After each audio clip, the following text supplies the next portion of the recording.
पालघर जिल्ह्यातील प्रस्तावित वाढवण बंदराला जोडणाऱ्या ग्रीनफील्ड महामार्गासाठी खारफुटीसह वृक्षतोडीला आज प्रत्यक्ष सुरुवात करण्यात आली. उच्च न्यायालयाच्या परवानगीनंतर डहाणू तालुक्यातील वरोर परिसरात प्रशासनाने भर पावसात वृक्षतोड मोहीम राबवली.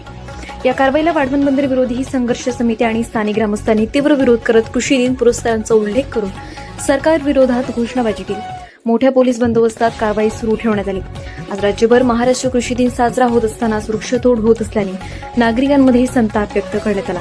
विकासाला विरोध नाही अशी भूमिका आंदोलकांनी मांडली, पण तो विकास पर्यावरणाचा समतोल राखणारा आणि शाश्वत असावा अशी भूमिका आंदोलकांनी मांडली.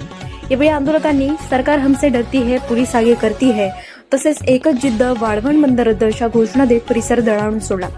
समृद्ध निसर्ग, खारफुटी, जैवविविधता आणि पर्यावरणाचे संरक्षण करण्यासाठी वाढवण बंदर विरोधी संघर्ष समिती शेवटपर्यंत लढा देणार असल्याचा निर्धार व्यक्त करण्यात आला.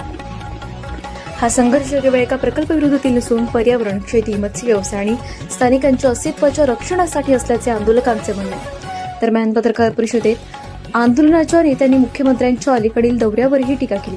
मुख्यमंत्री अचानक दौरा करून प्रसारमाध्यमांना चुकीची माहिती दिली.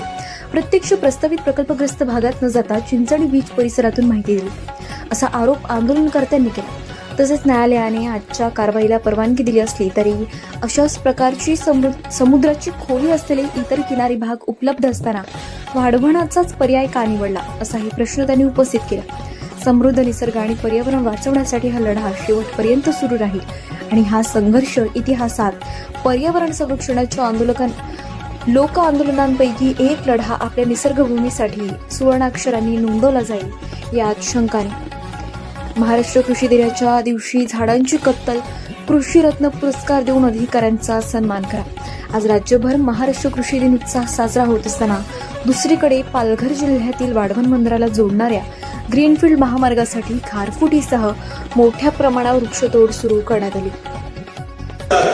पैसे भरून घेतले, 10 पट घेतली झाडं लावायची, अशा प्रकारची आम्ही लावून ती झाडं तोडली. पण त्याच्यासाठी करोडो रुपये घेऊन घेतले जातात. आणि 23ला जो मुंबईला पोहोचवला 23 एप्रिलला तिथे बोलतो की मुख्यमंत्री खोटे बोलत आहेत. त्यांनी एक स्टेटमेंट दिलं होतं की आम्ही न्यायालयात गेलो होतो, न्यायालयाने आम्हाला वाढवण्याची परमिशनची परवानगी दिली.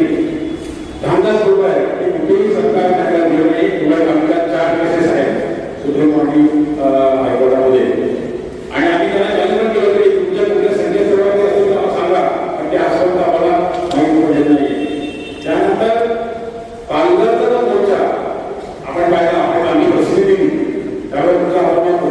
एवढा प्रचंड मोर्चा म्हणजे नाव बोलतो न भविष्याचे असं मोर्चा पालघर कलेक्टरवर झाला. पण मुख्यमंत्र्यांनी काय सांगितलं की फार थोडी लोक होती, एक अंदाज बरोबर होता. असं हे सगळं चाललेलं आहे.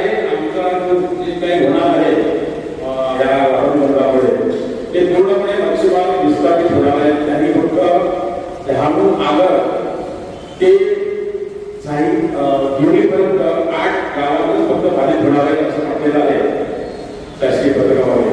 पण नाही, पालघर जिल्हा आणि ठाणे जिल्हा पूर्णपणे नक्षीबाग पूर्णपणे विस्थापित होणार आहे. कारण की मासेमारी चालते, गोल्डन बेल्ट म्हटलं जातं. तरी त्या 2-3 गावामध्ये चिंचणी किंवा वाढवणमध्ये जास्त मासेमारी नसतील, परंतु इथे जी मासेमारी चालते ती पालघर जिल्ह्यात सर्वच म्हणजे उत्तरपासून थोडं जाईपर्यंत मासेमारी चालते.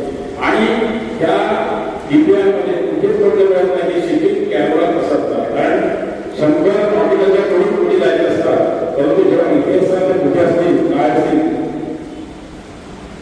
म्हणजे ते 3 पटीत नाही ते 6 पट आश्चर्य एक नंबर असं म्हणतात. मग 28 प्लॅटफॉर्मवर ज्या शिफ्ट उद्या असतील त्याच्या कितीतरी पटीने शिफ्ट ह्या